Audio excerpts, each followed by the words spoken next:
Hello, everybody. Welcome to Nintendo Power Block here on Bosphorus Network. I'm your host and Latte Excited Eddie B.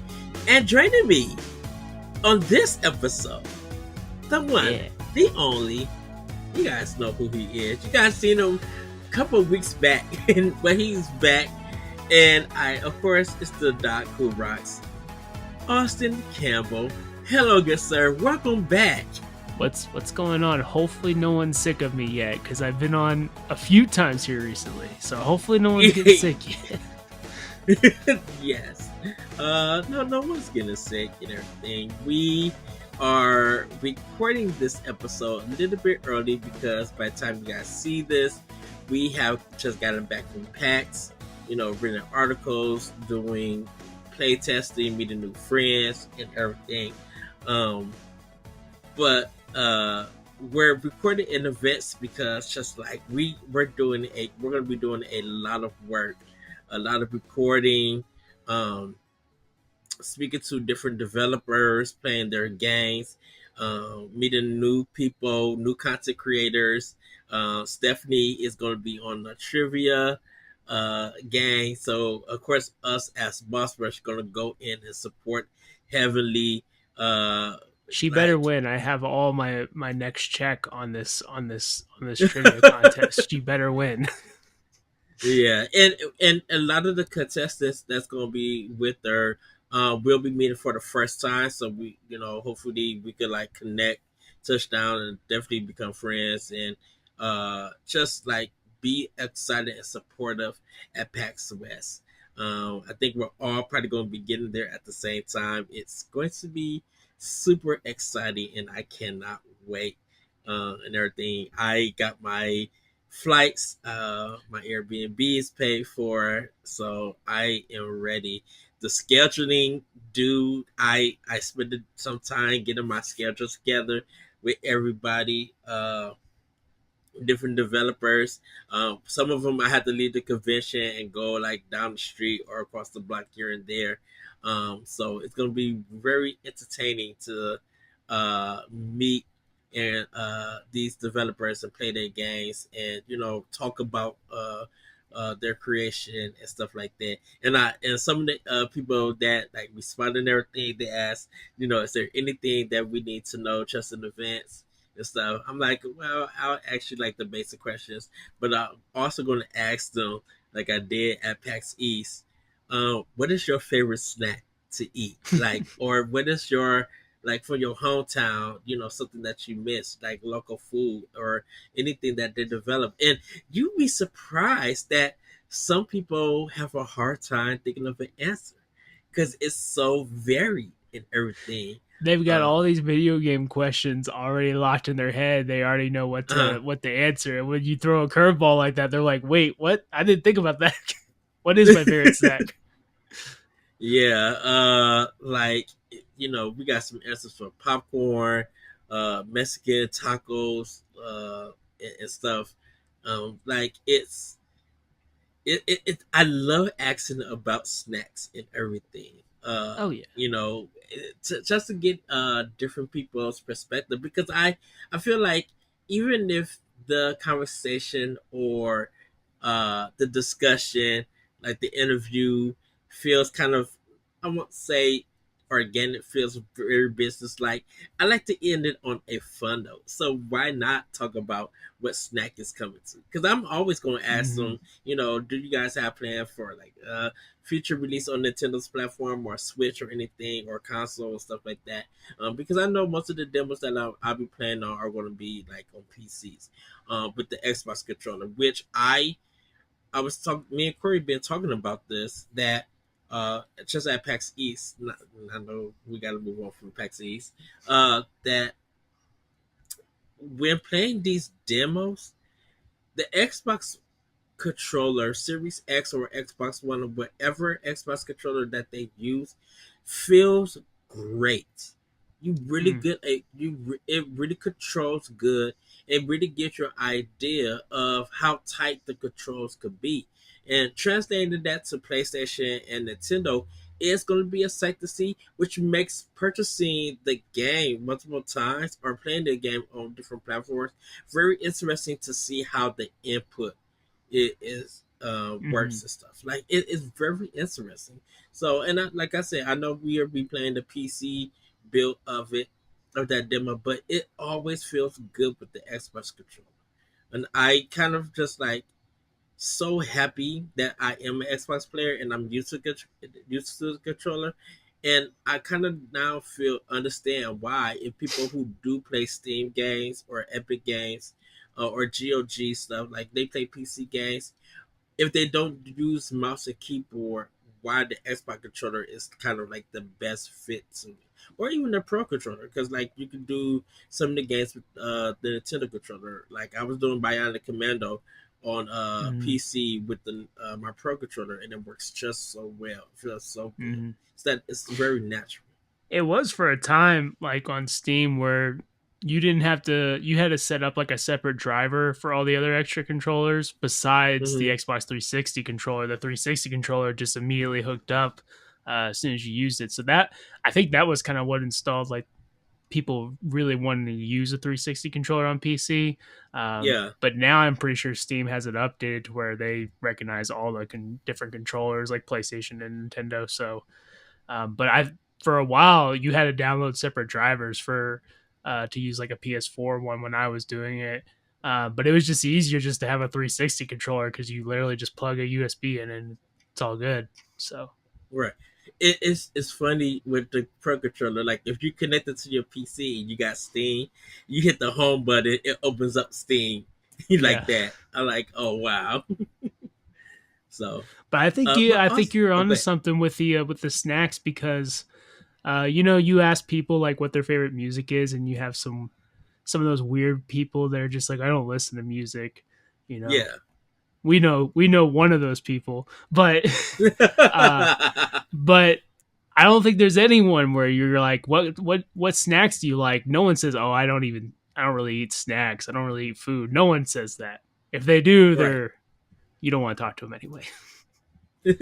Well, no, I still want to talk to them, even if they say I just drink water. Water's my favorite snack. I'm like, oh, that's cool. I'm like, That's do an you do alien, Ed. flavor? You're talking to an alien if they're not eating. But it's very that is true, yes. But there is people that Hmm.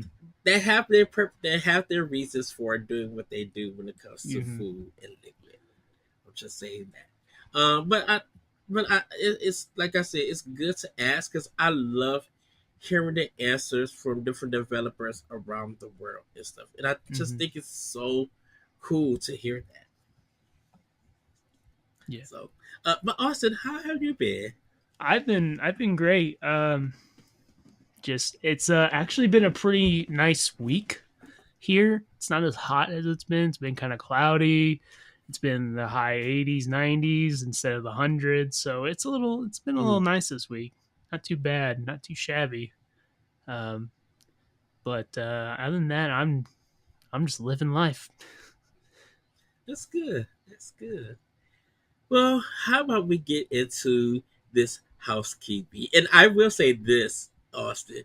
Um, Hmm. Next week's well, we're recording early, but the August 28th episode of Pop Lock. If you have missed it, go listen to it with my guest Snurks. This is my first time talking to him. He is amazing. We talk a lot of PlayStation. Oh yeah, oh yeah. So if Is you that's the Pavlok episode or is that yeah, Pop extra Lock episode? episode. Okay, Yeah, Pop yeah. Lock episode. So I listen to all the episodes I'm not on. If I'm on the episode, I don't listen to it. I don't want to. well, we're gonna get into this housekeeping to everybody. If you want to support Nintendo Pop Rock and our other podcasts, you can go to our Patreon at patreon.com/Bossrush Network. Subscribing to tiers on our Patreon can grant you perks like the new exclusive post shows, voting rights for Spoilercast and Video Game Book Club, exclusive question threads for a Spotlight podcast, early access to After Dark, and more. As always, though, your viewership and listenership is enough for us. Subscribe to the Bus Rush Network on YouTube and like this video. If you listen on Apple Podcasts or Spotify, or even if you don't, Leave us a rating and a nice review on those platforms. You can find all of our banters, features, listicles, reviews, and more on our website, bossrush.net. So, speaking of snacks, it's time for Snackendo! Let's go. Austin, where have you been snacking? Good sir. I I had I'll talk about two things that I ate today.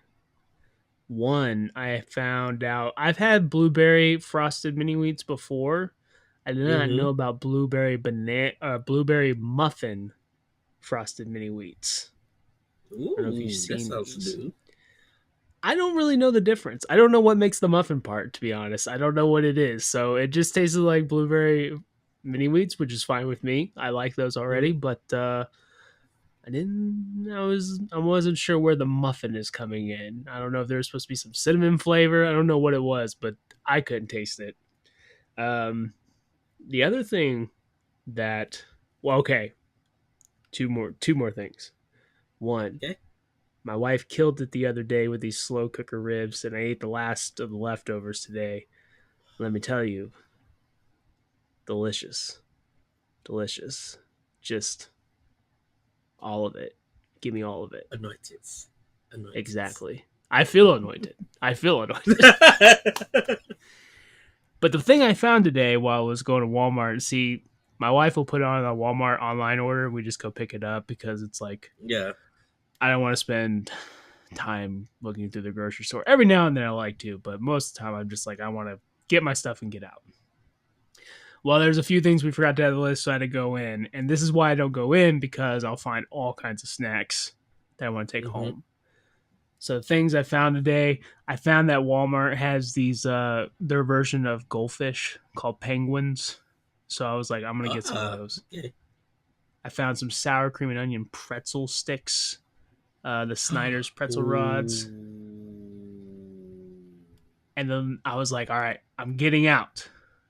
But on my way out, I see Pop Tarts on the end cap, Mm-hmm. and all of them normal flavors except one box. And this box was banana bread Pop Tarts. Oh, that Never must be seen the this before. new one. Never seen this before. I had to grab a box. So I haven't tried any of those things yet. But next time you have me, I will report because man, I'm so excited to try banana bread Pop Tarts. I love banana bread Mm-hmm. and I had to get it. There was nothing. I would have stole it if I couldn't afford it. Dude, that's why I'm waiting for uh the food in Seattle. Boston got some good Oh, food. Don't get me yes. wrong. I cannot wait for Seattle. I told my friend Larry, anytime that I come to South Bend, Indiana, he already knows if I'm here on a Sunday, we need to hit Evo Check. If I'm here on a Saturday, we need to drive around and see where this barbecue kind of they do like this grilled chicken kind of dinners and stuff at little shop thing. He already knows if if I wanted to go and get some last time I went to South Bend because I went for Larry's birthday or Wall's birthday I should call him. I went for his birthday and because we had other plans we couldn't stop by the gas station and get the barbecue chicken. He knows if I see it and it's just a regular Saturday, we need to go get it. That's straight lunch. And then uh I have maybe one of the best gyro at a place Mm. called King Gyros in South Bend. Man, last time I went, I got a full meal for $5.75. That's Oh, the yeah. gyro, the fries, and the medium drink. I was just like, "Are Dang. you serious?" I'm like, "This would cost me about $12 in Illinois." Like That's a no good joke. home He's like, place. That's a "Oh good yeah, home cooking place. Yeah. yeah." So, uh, hopefully, when I'm able to go on vacation in October, um, I might have to make a drive down to South Bend. That Like, that let's actually go get some. reminds Let's me go get that. that you talk about gyros. The Greek festival is either this weekend or next Mm-hmm. weekend. and they've always got gyros there and calamari and the tzatziki. There's all kinds of stuff there. Yeah. Very, very good place. I've been there a few times. I've been there a few times and eat all the food. I want to go back to a Greek festival. I like or go to a real like Greek festival. I haven't been to one. We had one at my community college, which was good. But I'm like, I want to go to Mhm. like a big one, like a big fancy, not This fancy, one's but pretty small too. I don't know if I've been to a big one. This is it's at a Greek Orthodox church, and then like mm, the in the local Tulsa area, and they have like music and all that stuff, which I like the music. There's dancing and all that stuff, and mm. they have all these different arts and crafts. But then of course the food. And then you can go inside and look at the Greek Orthodox Church, and look at all the art and stuff. So it's pretty cool. It's pretty cool. I'll be trying to sing that mud to see how the acoustics is. And be like, ooh, okay, that's good. It's not a big church, and it's quaint. It's not a huge, but it is pretty. It's pretty inside. Uh, That's good. Sometimes when we visit different churches, me and my friend will just sing some gospel or something in there just to see the how the acoustic sounds and everything. And if there's a piano, he'll play, and I'll be like, "Yeah, I like we What could do hymn do something you here." break out when you're testing the acoustics? Like what's the hymn What that you hymn break do? out? Uh, I love you, Lord, and I lift my voice to worship you, oh my soul. Oh yeah, Rejoice, take joy, my King, in what you hear. Let it be a sweet, sweet sound in your ear. Something like that. yeah. So hey, if you're ever in a church and you hear that voice, you hear that saying, Ed is testing the acoustics of the church right now. Well, that's what I'm waiting for this episode of this podcast called How Did This Get Made? They Hmm. have a section where you could they want to do second opinions, and which is like the reviews about a movie, and you could get up there at that live shows and do a song that you wrote or a parody song, stuff like that. And so I went up there and did I Can Go the Distance from Hercules, Hmm. but I did like the chorus part about second opinions, and I don't know if I got chosen or not because the episode isn't out yet. So I'm like, I'm hoping, I'm checking like every other Friday when they talk about what new movies or the movies that's gonna come out uh, to see if they're gonna do the recording of our show.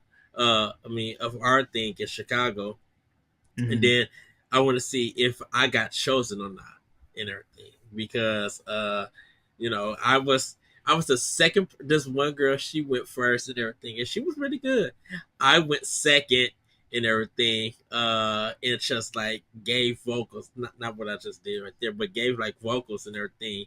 And one of them were just like, "Man, Chicago's bringing it and everything." So I'm like, if I get shows, I might have to tell y'all. I'd be like, y'all get if y'all want to hear something, check out this on this podcast. But I probably didn't get chosen. I don't know. The episode was recorded in November of last year, and it still Hmm. isn't out yet. So I don't know if it's coming out or what. I'm just like, what's going on? I don't know.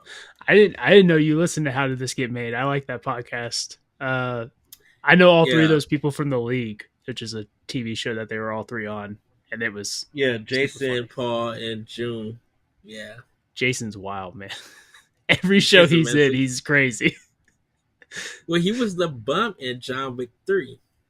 Oh yeah, yeah, yeah.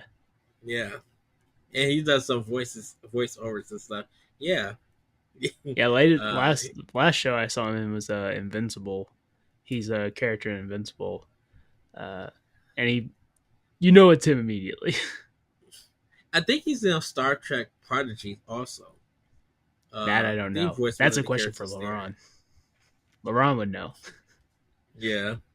So, but well, for me, I been eating ramen noodles. Uh, just being on the budget, everybody's saving. I did have some Chipotle, uh, like one night because I was just like I was craving it, so I ordered something and picked it up. My employee she treated me out to McDonald's, so I had the $5 meal kind of Oh yeah. thing, a McChicken, the four nuggets, some fries. I make some fries with the quickness and drink the Sprite like real quick and stuff. Like I kind of ate quick and stuff. And for after this recording, I'm probably gonna go get a pizza because I have a taste for Jack's Pizza for some unknown reason. What's I don't think we don't have Jack's Pizza around here. Is that a chain or is that a No, it's the brand Jack's, Oh, okay. the thin pizza Jack's. Oh yeah, yeah, yeah, Uh, yeah. I've seen yeah, those. yeah, and everything. Like the thing with pizza, I like going to Wisconsin to sometimes get my pizza because they have brands that we don't have here in Illinois. Uh, Hmm. and because they use like uh their cheese for some of them, I mean, like I wonder how this tastes, and sometimes it's really good and everything. Hmm. So, We have different chains down here that are a little different. They use like a spicier sauce on the pizza down mm, here. That's like the difference. You can tell like we have like Pizza Hut and Domino's, but we have this place called Mazzio's. If you go to Mazzio's, it's known for two things. It's spicy, like red sauce, and it's ranch, which is thick. It is thick, thick ranch, and it's very oh good. wow, It's very good ranch. oh, cool, cool. Well, everybody, it's time that we talk about what we've been playing and playing with power. Yeah, And I'm gonna go first, Austin, with this one because you I've got it. been playing Evil Land. I'm at or Evil Land 2, Legendary Edition. It has the first game and the second game. The second game is more of a traditional action slash um at the time battle RPG because there's areas that you play like top down like in Zelda, and then there's other times that you go to like the Final Fantasy ones, but it's playing a lot on Chrono Trigger. It's like playing homage to Chrono Trigger, and it's kind of cool and everything. So I'm working on that, getting that finished. I downloaded some demos on Switch, like Shadow the Ninja. I got the Emio demo; it finally dropped, so I'll be starting that.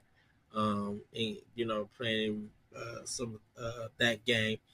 Doing the first chapter because actually the second chapter dropped also. So both chapters are available, and then um, the next one is dropping next week before the full game comes out. And everything.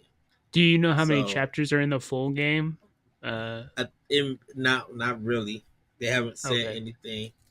Since it's a new one, and it's gonna be everybody's first time playing it, we won't know what the chapters are yet. I started up Kingdom Hearts 3 on Xbox. Um, Mm, I'm in Hercules land, so I'm getting a little bit further in that. And that's as far as I got because I was playing it on PlayStation, and that's as far as I got. It's like, I don't know if I'm feeling this yet. I could yeah. wait it out, and then it was on Xbox for cheap, so I decided to get. I had to get the PlayStation one because I have all the original games on PS2 and PS4. Hmm. I have three with the collection and everything. So and then I played a little bit of Bionic Commando 2 on Xbox also. Just the intro, getting that game down. So Ace Get your Attorney grappling hook in. yeah, Ace Attorney Investigations just have dropped with their demo also. So I downloaded that demo. So I'm gonna play that when I get a chance also. Yeah, but Hmm? that's pretty much all I've been playing. Definitely Evil Land is what I've been playing a lot. But definitely by the time I go on my trip to PAX West, I'll be playing a lot of games. My flight is 4 hours. So that's gonna be the game that you really get on whenever you get on the plane. I may do Final Fantasy 9 and just cut Mm. on the cheat where not so much a cheat, it's a function where I'm just super powerful, like I don't really have to grind, I could just go through the Mm-hmm. game. Just go through the I'm game. probably going to do that, yeah, because like you can hit them like 9,999 hits. Yeah. So When I a, when a I lot. Go when ahead. I replayed 7 to do the 7 remake, that's how I did it because I was like, I don't have the time or patience to do this right now. When I was a kid, it was Right. no big deal, but now I'm just like, I need to get through this. Right, and a lot of like Final Fantasy 9 I've played, but I Hmm. haven't. But I never was able to play the third disc because the third disc was scratched, or my PlayStation Oh. scratched it, or something happened to it, and so I never got to finish Final Fantasy 9. So with that, I could just be able everything from the third disc until will all be new to me. So I'm just like, okay, now that I got it, I could just kill these mugs. I probably could grind a little bit Hmm. quicker also, and just finish the game in the and everything. Because I just want to beat it and get to the end and say Yeah, that I beat Final Fantasy 9. that's exciting. 7, 9, and 10 are like my three favorites. So they're, I'm really excited to see what you think at the end.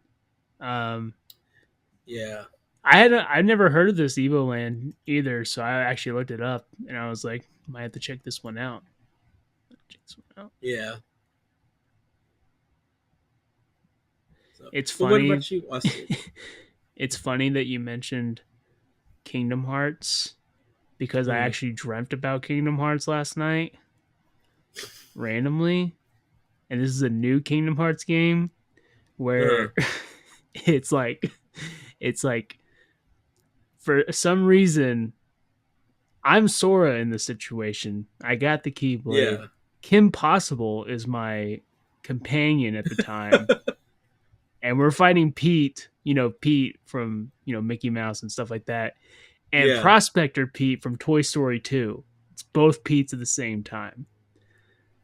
I'm Uh, hoping that this is God's vision, that this is a prophecy, and that Kingdom Hearts 4 this is going to happen. I'm not entirely sure. There's some weird mm. characters to put in it, but it was a weird dream because I like Kingdom Hearts, but I'm not crazy about it, and I don't think about it all that much. For me to dream about it was very, very weird. Very weird. Someone someone mentioned Kingdom Hearts 3 that they about to start it, and I'm just like, I just downloaded the game and I'm about to start it too. So I think people are probably gonna get started getting ready to play it because I know uh I think Star Wars Outlaws just dropped or came out. I think it's But I next haven't week, picked isn't it it? up yet. Isn't it Um next week? at the time of this recording, at the time of this recording, yes, it is. Oh, okay. Um Okay. but I haven't like that Visions of Mana. Those two I'm waiting for it to come out at the time of this recording.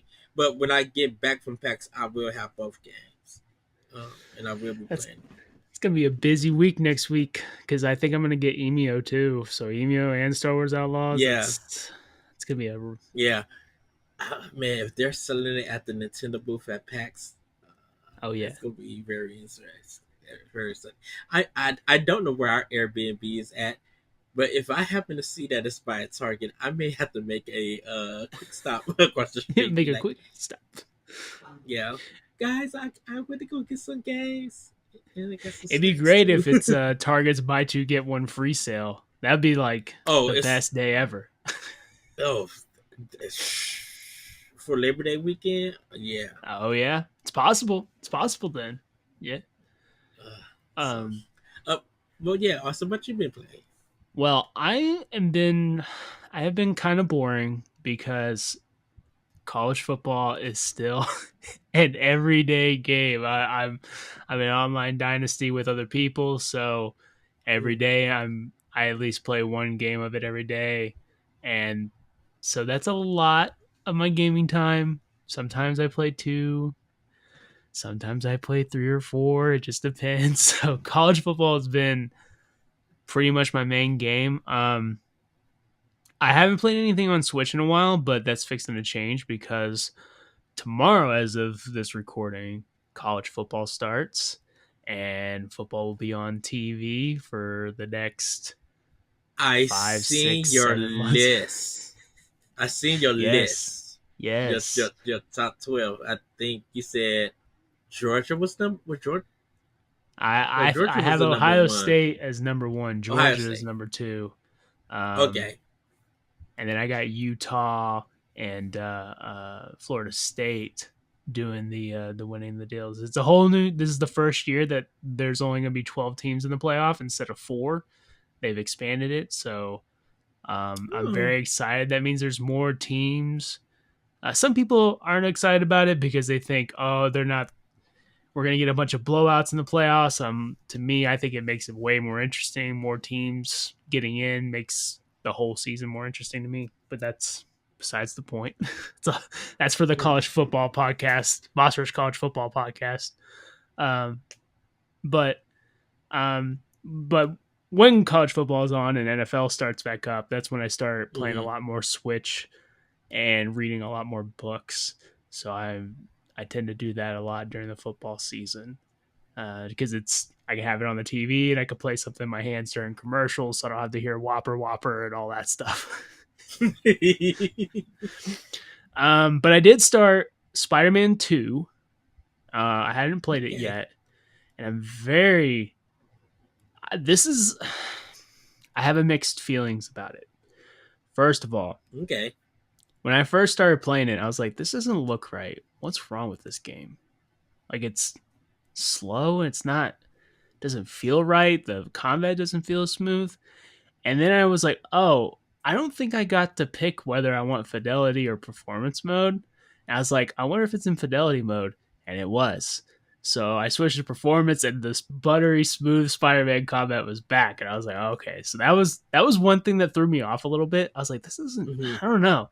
Because when I play to me, for Spider-Man and Batman, those free flowing combat games, I want it Yeah. as smooth as possible. I don't really care about graphics all that much. I want that buttery smooth gameplay where you're bouncing back and forth, blocking, dodging, all that stuff. That's what I prefer. So the better the frame rate, better the game for me. But once I did that, I liked it. I like where the story is going. It's very interesting. My four favorite villains of Spider-Man are all in this game at the same time. And it made me very excited about one of my favorite villains. Um, just the stakes in this game. There are things that they did to one of the villains that I was like, whoa, I didn't see that coming. Like I was like, that's it's not something you see in a Spider-Man game like this. Maybe in a darker movie or something like that. But this Yeah. was like, oh, there's real stakes involved. So that upped Craven the Hunter. Not really a spoiler. He was well in the trailers and stuff. Craven the Hunter's always been one of my favorites. So making him more dastardly in this game, I was like, oh man, this is awesome. This is a good villain. So um the things I'm not I like going back between Peter and Miles, but you know how there was like everyone complained about the science experiments in Spider-Man. You go Yeah. in the first Spider-Man, you go to Doc Ock's office and you do all these experiments.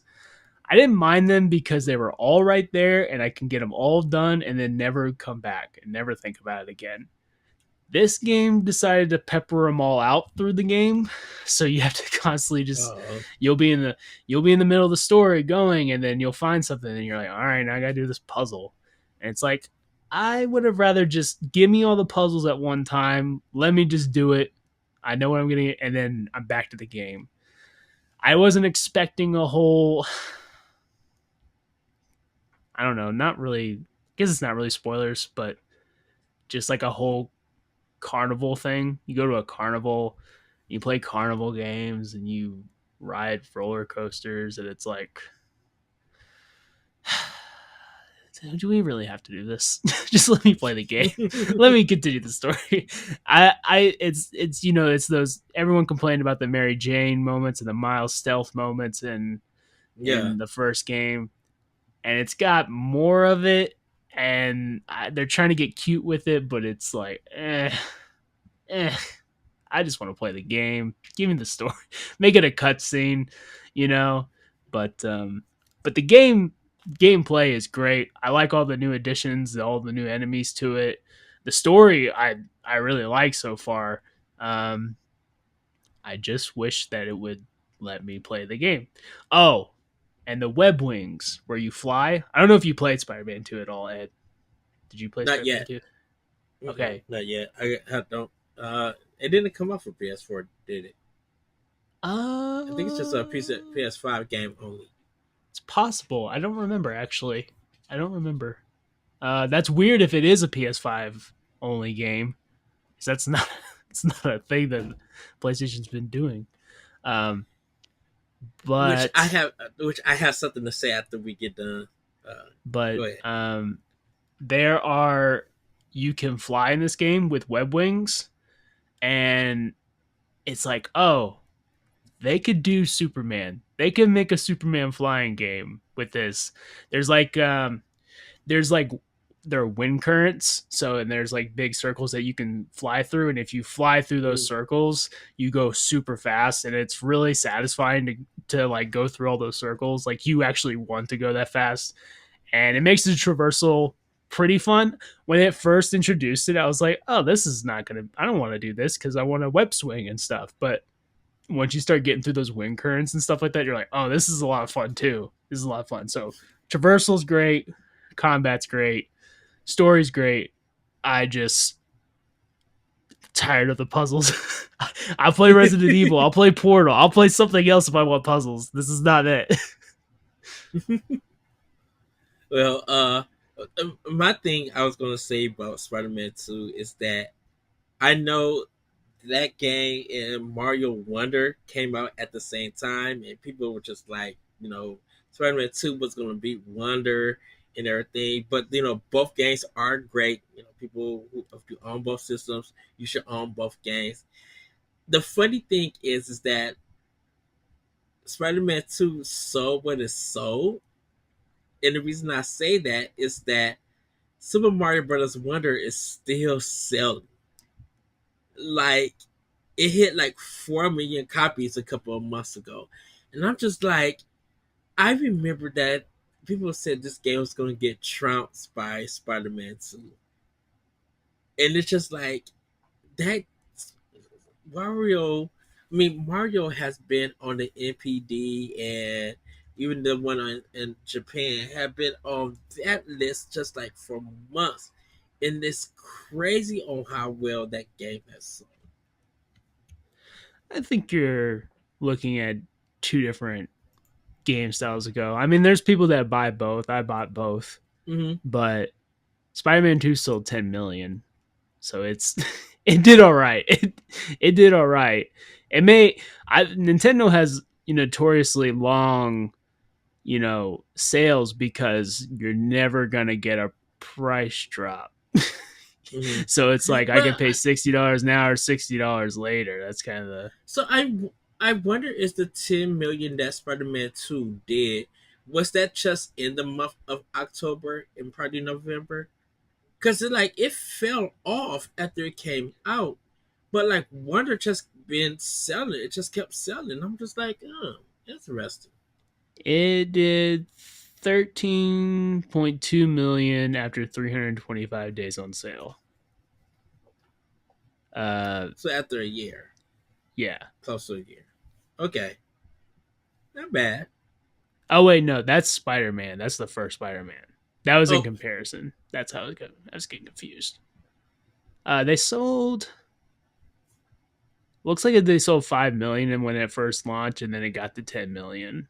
So it had some tail okay. to it. Over time. Okay. Yeah, I just thought but that it was like continuously sell because people were so hyped up for it, and it's just like, well, you why am I seeing? Okay. you got to remember, Ed. I mean, I don't know what the sales comparisons are, but when's the last PS5 exclusive game that came out? Everyone bought it day one. They were waiting. They didn't have anything. Oh, when you had That Super is Mario true. Wonder, you already had a Nintendo exclusive just a month ago. Like no one needs to buy it. Like that's the thing with Nintendo. They release so many games that I'm like, I don't want to buy it now because I didn't play 4 exclusives ago. I haven't finished yet. I haven't or even Right. started it. I buy Princess Peach, and by the time I get to the second world, there's a new game coming out. It's like, yo, calm down, Nintendo. Yeah. So Fix the Mario Brother. fix the stuttering in Princess Peach and stop releasing it so quick. Oh shoot.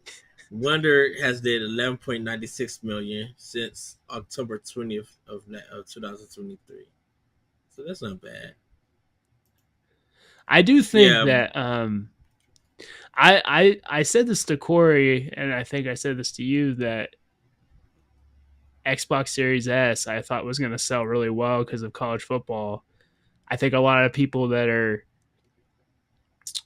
um, casual gamers and like that they play other games besides football and Modern Mhm. Warfare, but they may only play 3 or 4 different story games. And that's where I think you get the guys that just play like PlayStation exclusives and then whatever. Those guys are going to be on the PS5 train now. With they need all these third party games to go exclusive so everyone else gets the new system. But until then, why bother? You already have a PS4. Just keep going. Well, it's very interesting that you bring that up. Because like I think the new Madden is out. Um, and I haven't heard no one talk about that game at all I know on why. any platform. It's college football. I'm tell- I'm telling you, everyone waited 10 years for college football. That when Madden come out, they probably hurt their own sales on Madden with college football because it was that long of a wait, and everyone's still playing it. Um, everyone. I mean, I don't know what your Twitter looks like, but my Twitter is full of Mhm. it every day. My Facebook is reel after reel of college football. Like it's Well, just, it's but no one's talking about Madden. And I would yeah. every year I would see people talk about Madden. I hadn't seen no one talk about it. I haven't I seen a haven't single seen clip. I haven't seen reviews of it. I haven't seen reviews of Madden. No disrespect to college football, but and like you said, it may be my group. I haven't seen no one talk about that neither, and it's just like Yeah, it's your it your algorithm's messed up to where you're seeing it because the because the fact thing of how because much it's sold and how much mhm, it's it's so big with streaming too. Like I yeah, don't I would and be interested. What are the top Twitch games being streamed on Twitch right now? Because I bet you it's top 5. yeah, I can see that. But it's just following like IGN, GameSpot, I don't follow Kotaku, but the articles pop up. Nintendo Life I follow, Xbox I follow. Like I follow like devs and like different gaming journalists and stuff. And my community is very diverse for Xbox, PC, Nintendo, and PlayStation. I just thought that I just thought that I would see stuff trending, or some of my sports friends say, "Hey, I picked up the new Madden. Here's my review, or here's my idea." Like I'm not seeing any of that, so I'm But just you know why, it. right? it Because we're playing the why? game. We're playing the game. We don't have time to post anything on there. Well, How many? even How many? Okay, I'm talking all about college football. 25. mhm. Have you seen me post once about it? No. Because I didn't. Because it doesn't. That's a the people that post about games, like Mhm. what they're playing and what they think about games, like that, and like people who actually play like the football stuff are not the same people. Like a lot of people that I know that play football, they don't even get online to talk on Twitter Right. and stuff like that. Like these are like my dad, my brothers, all playing it. They don't get online. They don't. They're not Well, talking. They're not it's. posting I clips. think There's it's. a ton of people I, that are playing. It's just that audience isn't one to post like Nintendo. Like Nintendo people, mhm. like Nintendo fans, I swear there are Nintendo fans that just post that they play the game, and I don't even believe them. I don't even believe that they're playing games because it's Well, just like, I see. I see clips. I see people taking pictures that they are playing this Nintendo stuff, and then when they beat the game, they let people know and stuff that they beat it. Even with gifts and stuff, making jokes and everything. I just feel like and like I said, it's probably a me thing. I try to follow a diverse set of gamers and players, even if it's casual, even if they don't post. I would love someone at least to mention some sports games about it. Whether you play it, you dedicated playing it, or you just want to even touch on it. Like I even love seeing people just be like, "Hey, I just picked up NHL 24. Here's my picture that I got it." I'm like, "Oh, that's cool." And everything, knowing that you have interest in that Hmm. game and stuff. I think that's kind of the stuff that I love to see, but I'm just like I'm not seeing it, and it You may just you be gotta that if you it may go be that into your hidden search success. bar, if you go to your search bar Mm. on Twitter and just type in college football, there'll be a list of people for you to follow. I can give you a list of people to follow that post it. It's Well, just it, I I think it's that hidden success of a game that oh, it's and not hidden hidden. success. Well, I That mean, a people have been hidden success. Ed I guess Ed I they've been paying hundreds of dollars for roster updates for a 10-year-old game. That's how much people were dedicated to this game. They've been waiting on it for so long. I The only reason why we didn't get it, it was because the NCAA was getting sued. no They wouldn't no let no players get money. no No, not that. I hear the success that a game sells very big. It's like the number one thing and stuff. But Hmm. to a regular gamer who might not see that news or be up Oh to date yeah, about it, that part is hidden to them because um it's not common or it's not popular or um it's not reported enough or anything, yeah. or trending Gamers who on. don't watch football had no clue. Like if you look Mhm. at Push Squares, they're like Yeah. college football is the best selling game, and we have no idea why. We know nothing about it, and it's just because, of course, they don't have. They're actually playing a college football game in Ireland this year. This is the first time they're going Yeah. over there, so that's like a big deal. Tomorrow's first game is in Ireland, so it's coming towards them whether they like it or not. But I understand, like, if you're mainly a gamer, you don't watch sports, you have no idea how big college football was. But anyone who is into sports a lot, like myself, and into games, like, you knew this was coming. You knew, like, Yeah.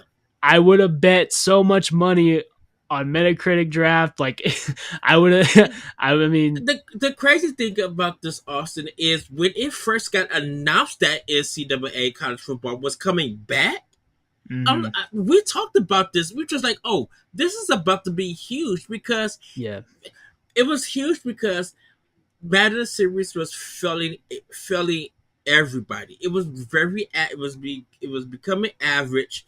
It was kind of mhm. becoming a little bit tiresome. The reviews wasn't doing great. It might have sold well, but we don't know the sales. We see the reviews. I'm like, okay, and people moved on from it. When It was that stale. game got announced, right, and when that game got announced that it was coming back, people were hyped. Mhm. So and that's cool. We love that hype. Follow up that hype with just saying, "Oh, the game is out," which EA should have did some better marketing about that. Um, the game is out. These are the review scores. Or here's Metacritic. But oh, my friends are doing it on they're hyped to play this game on the weekend. They got the pizza, the drinks. They're doing online or not. Like I guess I would just love to see some kind of response to it.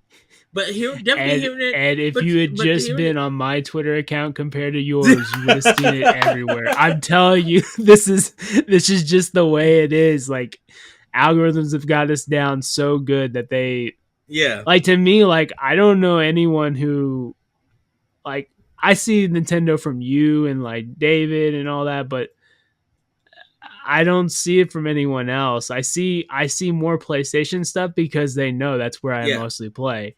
The fact that right, I see Ghost of Tsushima trend every day, and I'm like, who's even playing Ghost of Tsushima right now? Like, exactly, same thing. And so I so I think it's I think hit the I think it's just a hit of success for me that I Mm. love to hear about a game being successful, but I don't understand why it felt hidden to me. Why there's not enough reporting on it. Why, different communities that I am a part of, Well, why they just this haven't responded. And it may just be like that. It may not be well their type of game. this is another thing that places like IGN and stuff like that, they just their audience isn't interested in college football, so they're not Mm. going to post stuff about the game. Backyard sports, which is a huge thing That's if you getting a were a lot kid. of love. So, do you know who broke the story?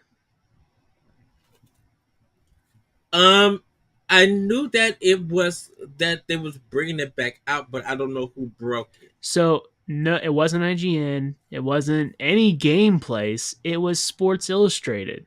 Sports Illustrated wrote that story and talking about it coming back. I had to look for it everywhere. I was like, who's reporting this? Was that like 2 months ago? Like a No, while this back? is this was just a couple of days ago. Sports Illustrated wrote a story.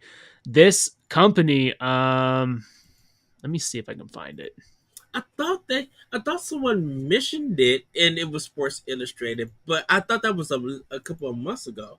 Maybe it No, was this just is this recently. is I mean, it was like hinted at I think a few months ago.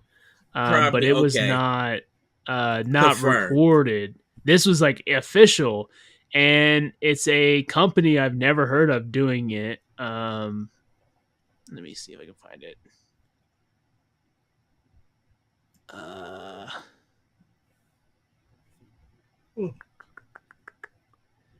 it's like something productions, and they're doing TV shows and movies and other merchandise, which is really exciting.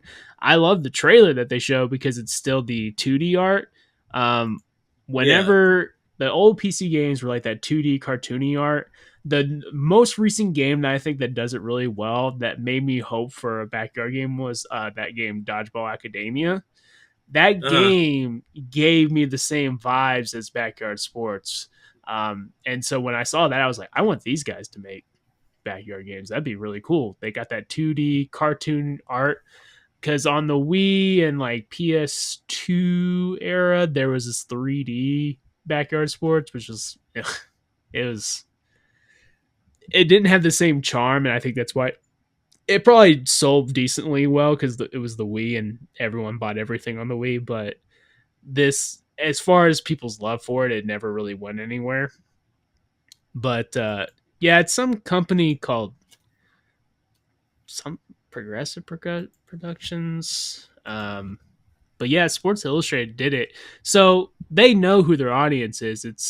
It's the people for sports. They did a Sports Illustrated. Right. They didn't bring it to IGN. They didn't bring it to Games Radar or who GameSpot or whoever. It's they're gonna bring it to the sports people, and I think that's why you just don't see as much crossover, which is unfortunate. Because like I explained to you and Pat one time, that I see sports like I see RPGs, like the different plays, the different skills, and all that stuff. It is Mm. kind of an RPG, um, but it's just different. It's just football. It's foosball, Foosball. Yeah. So but yeah, like I get it. I do get it, and I'm not saying that I got nothing against college football. Like I said, people were hyped when that game got announced and everything. I guess I just wish I saw more coverage of it on my side. But I'm great. I'm happy that so many people are playing it.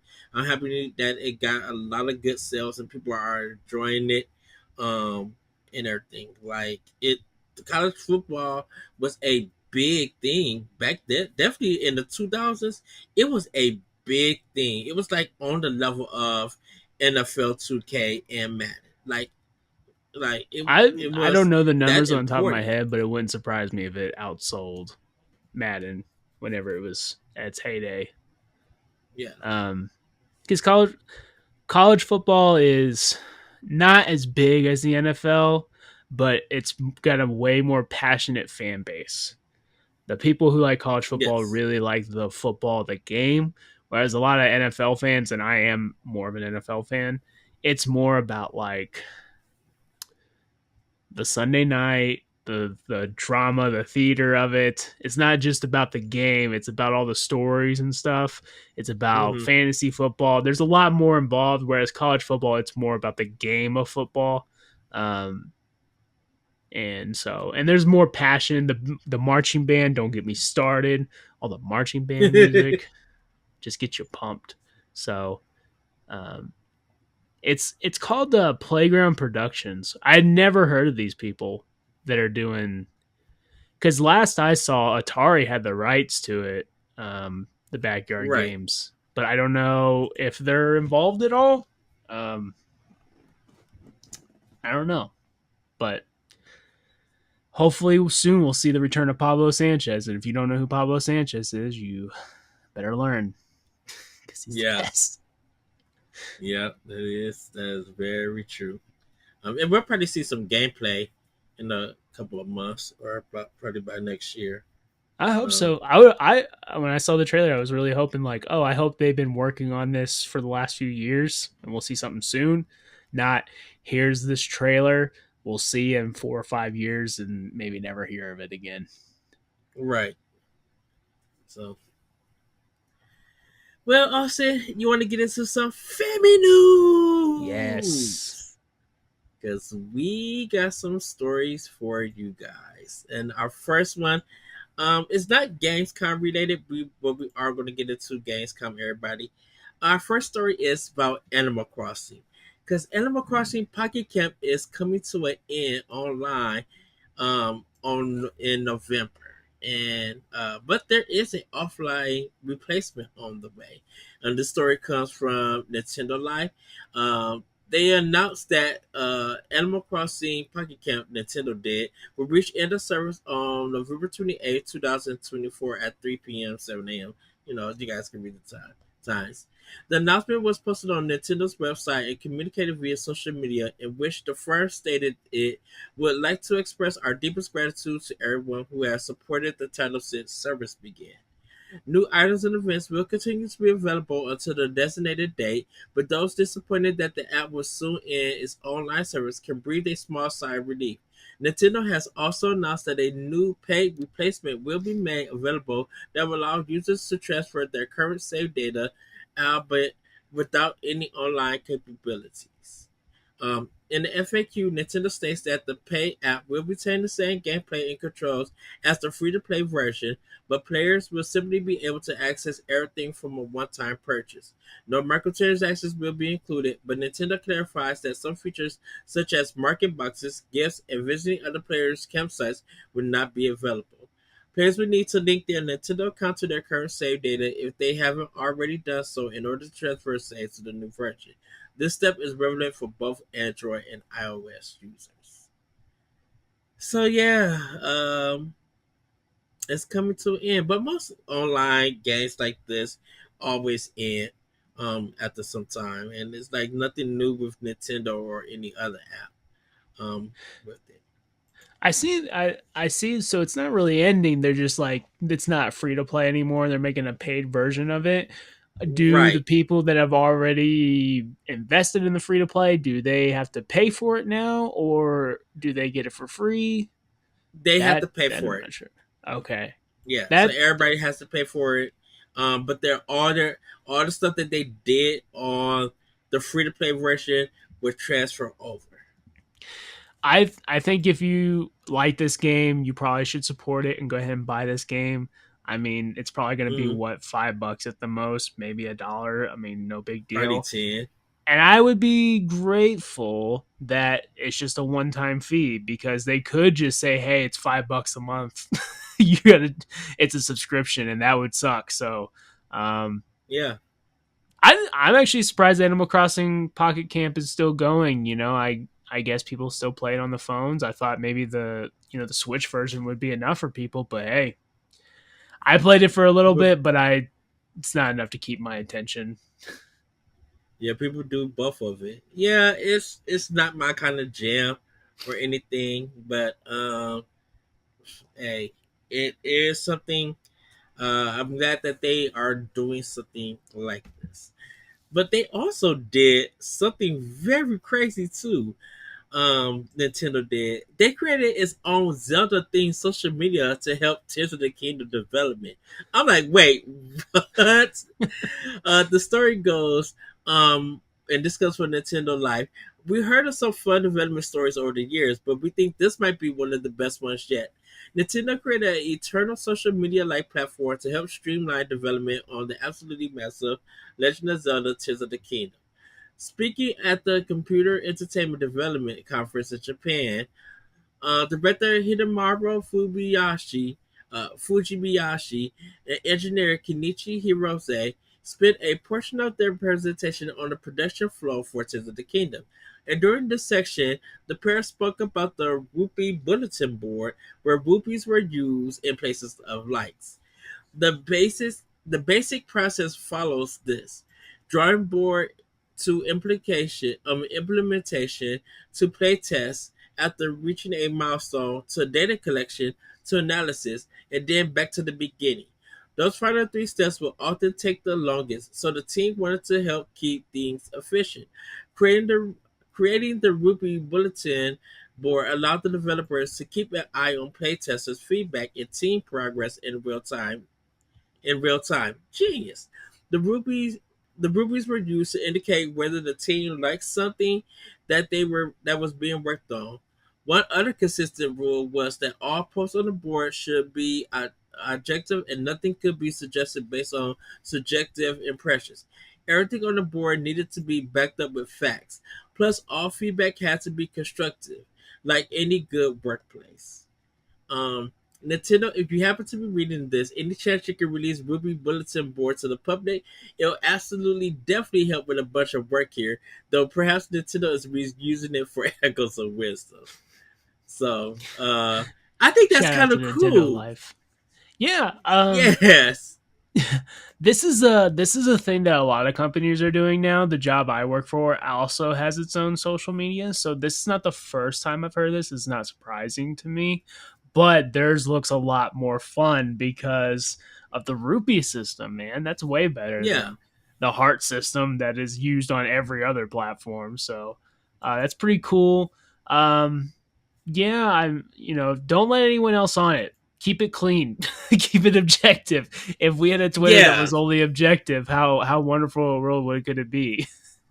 And it had to, and they were just like, yes, it had to be based on facts, and it had to be constructive about the game. So even though Mhm. you might not like something, you have to have facts on why you didn't like it. Like maybe this breaks the game, or maybe it affects this and stuff, and maybe you could bring solutions and everything.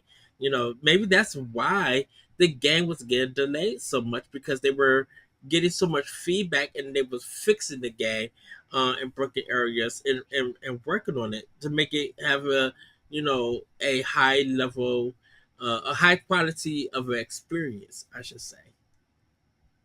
Yeah, and hey, that's good news for the next game that's coming out too. Can't wait. Yes, yes. Well, our next story, it's about the game. Is Gamescom. They're talking about all the games that is coming to Switch. Um, that was revealed at the Future Game Showcase. Sid Meier's Civilization 3, Raven's Watch, Caravan Sandwich, Bloomtime, A Different Story, Fast Penguin, Lost Pink Heroes, Lost Idolize, Veil of the Witch, which looks really, really cool from the artwork. The Stone of Madness, Beyond Galaxy Land, Sunset Hills, are the games that's coming to Switch. And then of course they announced Borderlands 4 for it, and then some other games. Me and Austin was talking earlier about Gamescom, and I'm going to admit to you guys, I thought the Gamescom opening live was boring. I literally fell asleep. Like, it just wasn't that good. Um, It wasn't it also Yeah. at like what time was it? Like 11 o'clock. It was 12. Yeah, it was like 11, 12 o'clock our time here. Yeah. So it was kind of like I remember being at work and being like, "Oh, Gamescom is now." I forgot about that. I kind of forgot that it was happening. I'm much more looking forward to Tokyo Game Show. I'm going to be quite honest. That's more what I was looking That's what forward I'm to. looking for. Dude, Hideo Kojima is gonna be there to talk about Death Stranding 2. Oh yeah. Uh, The fact that yes. Sony's coming back has got me excited, but also Nintendo and I mean the Japanese they know what they're doing when it comes to making games. I'm very excited to see what's going on. Um I actually that list this list right here, I didn't hear about any of these games. So I don't was there like an indie show at Gamescom that I maybe Yeah, missed? it was like the future game shows that it's kind of like almost indie, major, Mm-hmm. like third party and stuff. Because like Civilization 7, is a big third party game, and so and I knew that game got announced for Switch, but I think this is the first time that they like gave it a date and stuff like that, and gave it a look and stuff. It looks really good. And the Civilization games have been getting really popular on Switch. You know, ever since they did started bringing PC games to Switch and doing cross saves, and stuff like that, it's got really popular with people on the go. So people could get it on Switch and then like probably on Steam Deck also. So yeah, but Were any of these games stood out to you? I had to check it and everything. I didn't get to watch the future game show because of work. But I was just doing this roundup of games that is coming that got announced for Nintendo. And some other platforms, but definitely Nintendo. So I gotta watch it to see how these games look and everything. I've been a very busy boy, everybody. Like literally busy. I think Bloomtown looks kind of interesting. It's Persona inspired JRPG, which is already enticing to me. Um, Mm-hmm. I have to say though, Ed, there's a lot of complaints about there being so many team-based shooters coming out and everyone trying to be Yes. Overwatch clone. And yet this Fast Penguin is just another Fall Guys clone. So, which I think there's been more Fall Guys clones than there have been team-based shooters. And I need y'all to calm down. Fall Guys is perfect. You can't do it. You can't remake it unless you're like, which Game Beast was first, but Game Beast was a whole other Mm-hmm. game. There's a bunch of different people trying to do Game Beast games and stuff like that. Make something else, please. Leave it to Fall Guys. Let them have it. You can't make a banger song like Fall Guys, okay? I have that song stuck in my Mm-hmm. head all the time. Unless you can make a better song, don't make a game. That's my criteria. uh, well, yeah. Well, before we go on, because we there were announced that Indiana Jones is also coming to PS5 in spring. Um, do you think that Indiana Jones could also come to Nintendo on their successor? Um, Due to the fact that Nintendo and Microsoft have a really good relationship. I mean, nothing's impossible right now. I just have to see what the Switch 2 is. I mean, if it's got the power of a Series S, why not? Why couldn't it be on there? I think it would do great on the Switch. So, Wolfenstein 1 and 2 didn't 2 was also on there. I I will never touch the Wolfenstein port on Switch. That's just my opinion because that's not where I want to play a first person shooter. But for those who do, that's always an option. Um, I think it's possible. I mean, do you think we'll get a Switch 2 before Indiana Jones comes out? Is the question. No, we won't. No. Yeah, so I don't know. We'll see. I This supposed Switch successor is just made up. I guess I don't know. Like it may not even be Nintendo, real. it's real, but Nintendo's just saying don't expect. They're keeping track of all the chatter of what their next system could be, but Nintendo just like you guys want to let you know. we're not talking about this just yet. When we're ready Hmm. to talk about it and show it, we would do that. But right now, we're not doing anything. So don't get your expectations up and everything. Because what happens is people get their expectations up. Nintendo will say something that's not going to happen. It doesn't happen, and then people get mad and upset. Yeah. You know. So uh I don't know how people Nintendo's can just get mad like, and upset. They give you games every single month. Calm down. You don't need mhm, a new Switch when you got enough games Switch to last you a lifetime.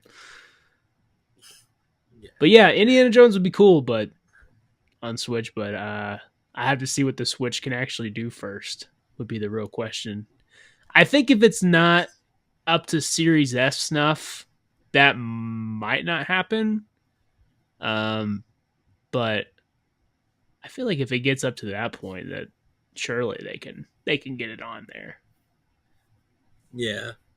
So But it looks very good. I mean, I've never seen Indiana Jones. I'm not a fan of Indiana Jones. I'm not against it. I've just never watched them. But the game looks pretty cool. yeah, uh, when me and Snart was talking about it, I did predict that Indiana Jones is probably going to come out in December. When, I didn't know, but that would be the big game for December, and pretty much it is. So I'm like, this is a big win for Microsoft and for gamers for the holiday season. I Um, think there are some Xbox fans that are a little upset that it's coming out in December because they really want Xbox to be in the Game of the Year awards mhm. talks, and December's kind of a bad month to release a game to be in the Game of the Year awards talks. Well, the thing about it is that I don't. Nintendo might be in it, but it's been like Balatro, or Balato, that card based game. Oh That's yeah, that's been like heavily um been like game of the year nomination talks. Uh yeah.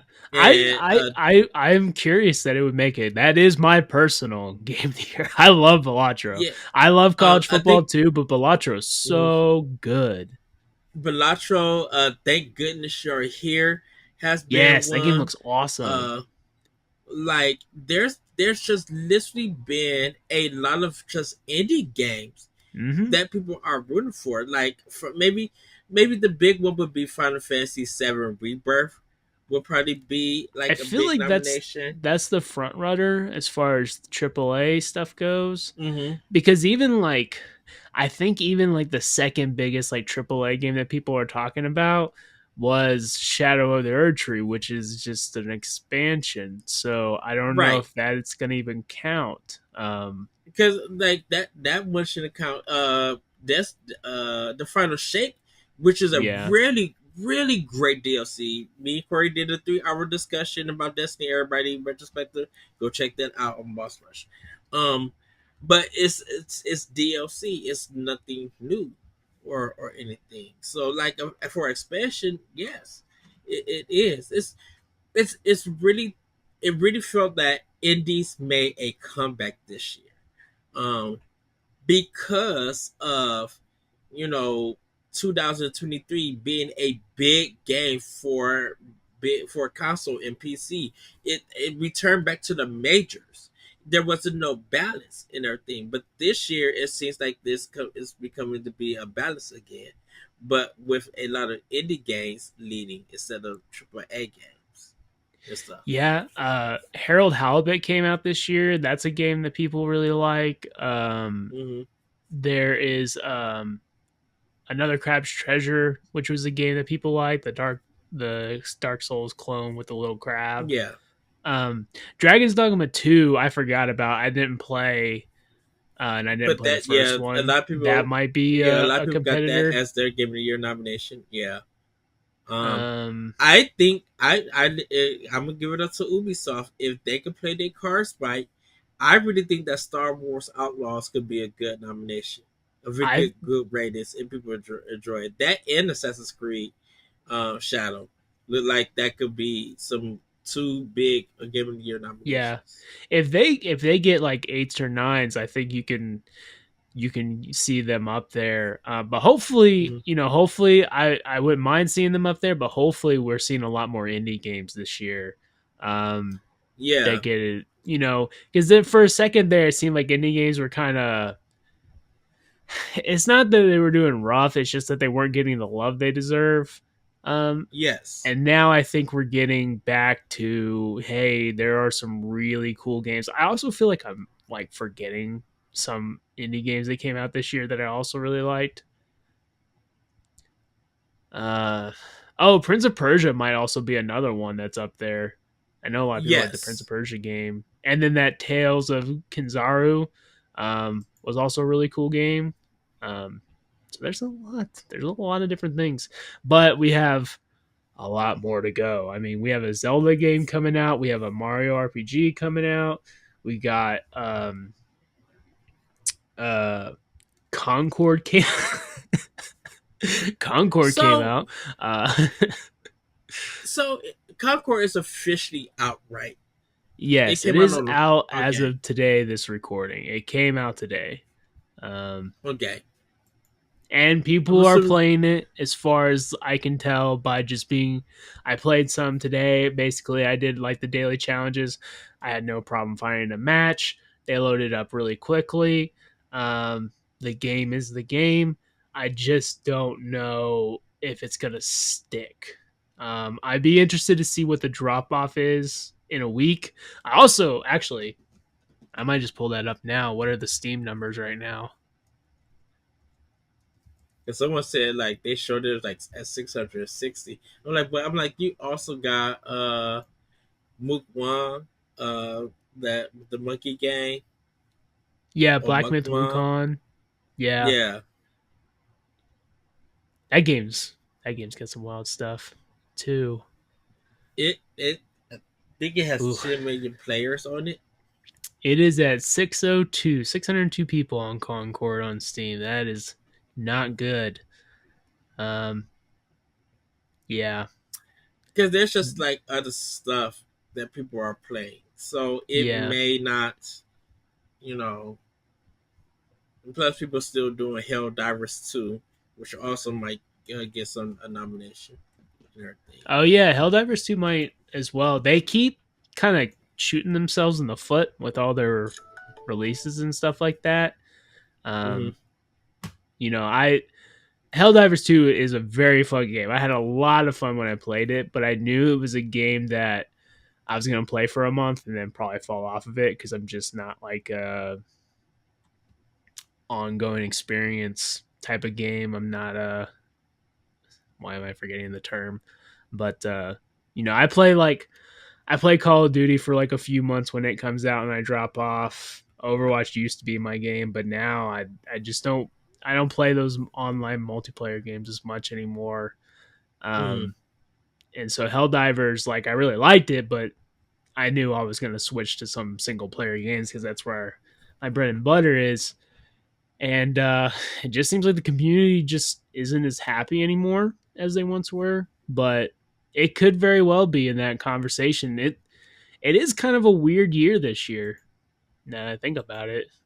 Um, Yeah, I'm planning on going through the months, the releases and stuff, and see at what time what was the big game.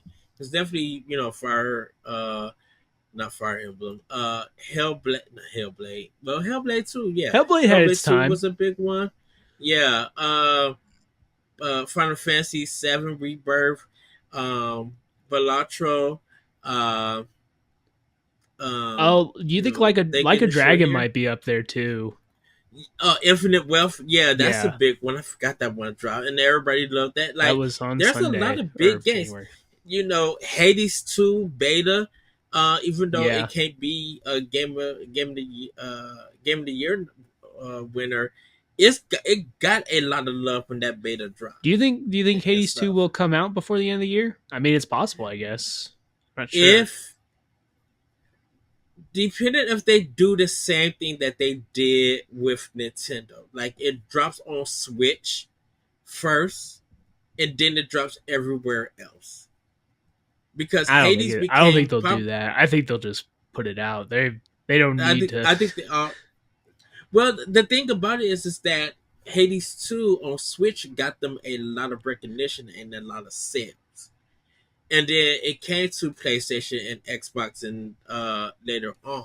But no one was once again it was on Epic Store, but really wasn't nobody playing in this better form. Nobody was talking about it.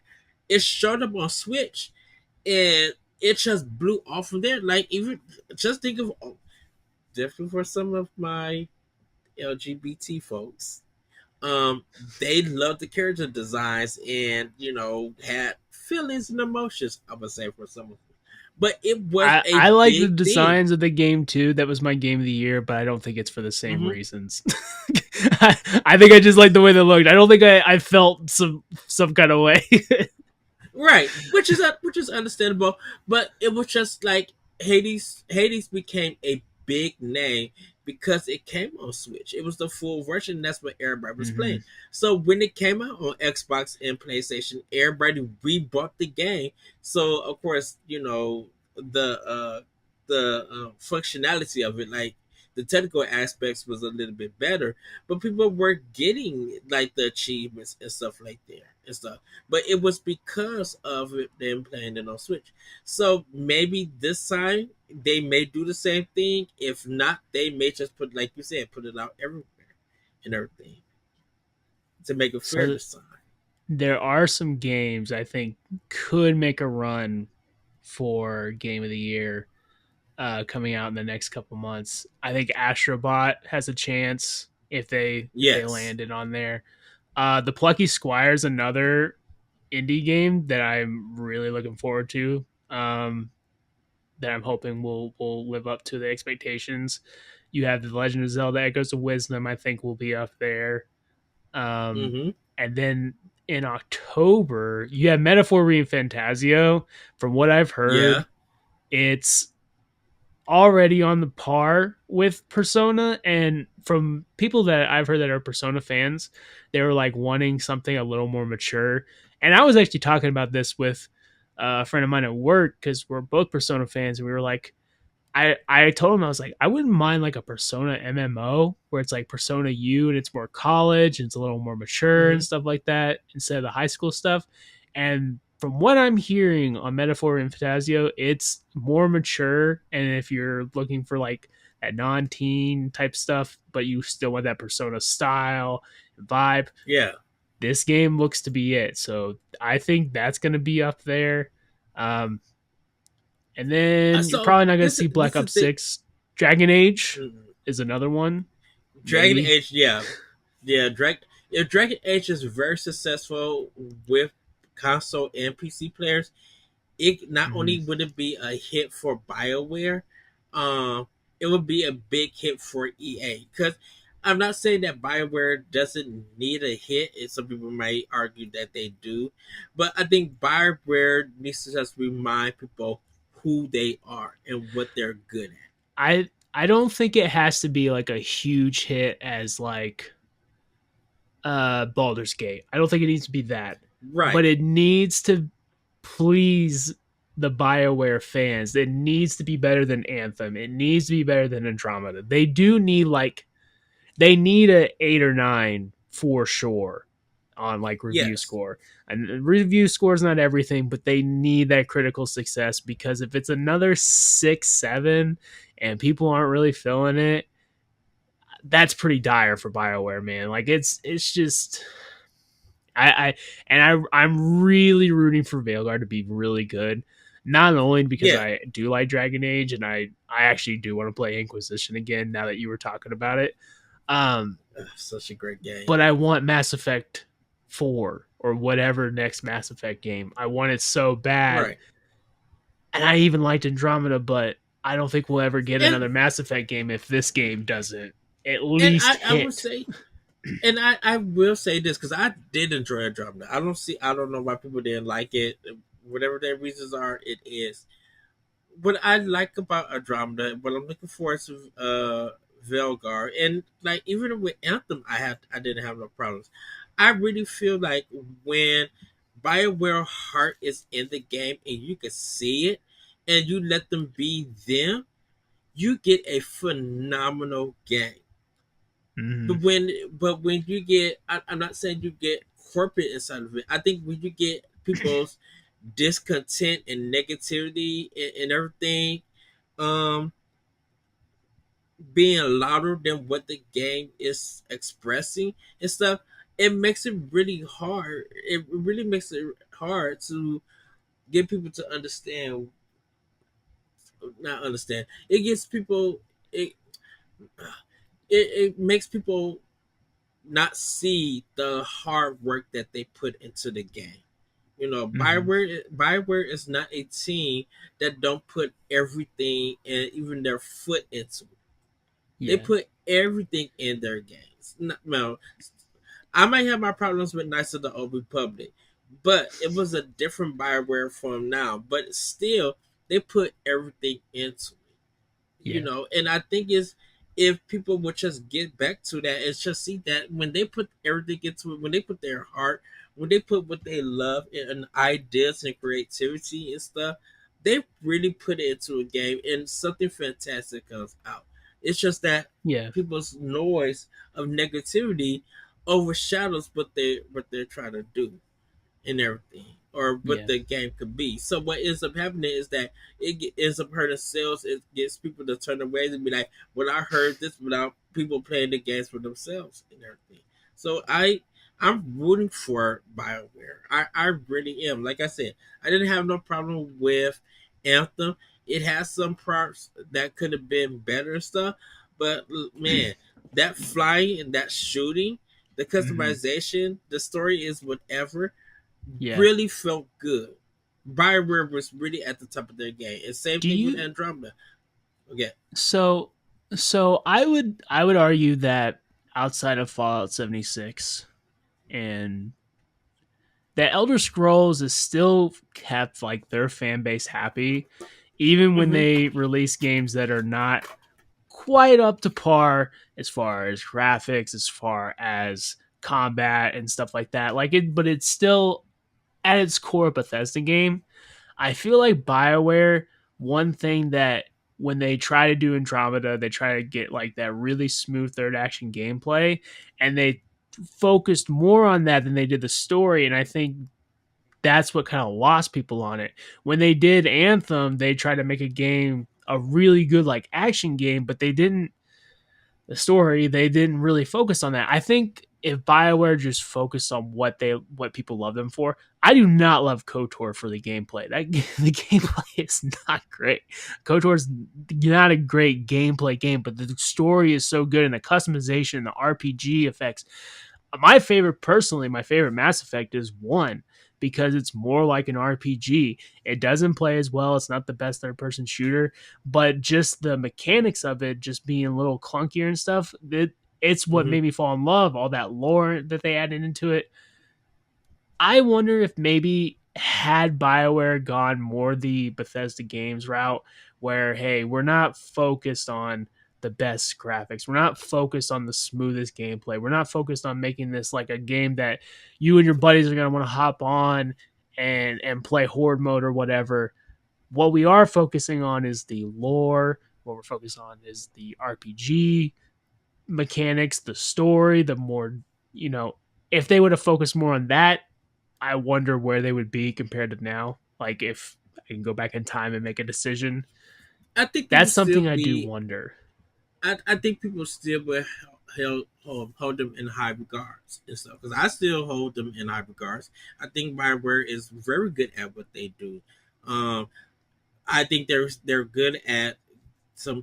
Right now they're good at gameplay. They're good at characters development, because you end up loving a lot of their characters, and they're good at making choices. You know, your choices affect the narrative and the story, and how you and it's very random on what happens, of the outcome will be once you start making your choices and stuff. They're still good at that. It's just that there's just so much of some players in the community that come across very negative about stuff, and that negativity is up hurting the sales of the game or the experience of the game because people won't give it a try because they're listening to somebody else instead of Yeah. trying it for themselves and everything. So, and you know how some people are. We play games, and then it becomes backlog, and then when we feel like we want to go back to that game, we go back to it and be like, oh, okay, now I get why this or why that is stuff. You know, I'm always up for people making their own decisions and opinions about games, and I Yeah. truly respect that. The thing about it is that when you haven't when you haven't given a game a full, I would say if you're gonna criticize the game, give it a full playthrough. Everybody knows me in Grand Theft Auto. Everybody knows me and how Rockstar games are. But I will play that game to full before I make any kind of criticism and stuff. Now Mm. I can do commentary criticism and everything. But for my full criticism about the game, I want to finish it first before I say I really say something because things could change and everything. Look, I knocked Rockstar for Grand Theft Auto 5. Hard, I knocked it. But shoot, I also gave them credit because Max Payne 3 is probably one of the best Rockstar games that I ever played.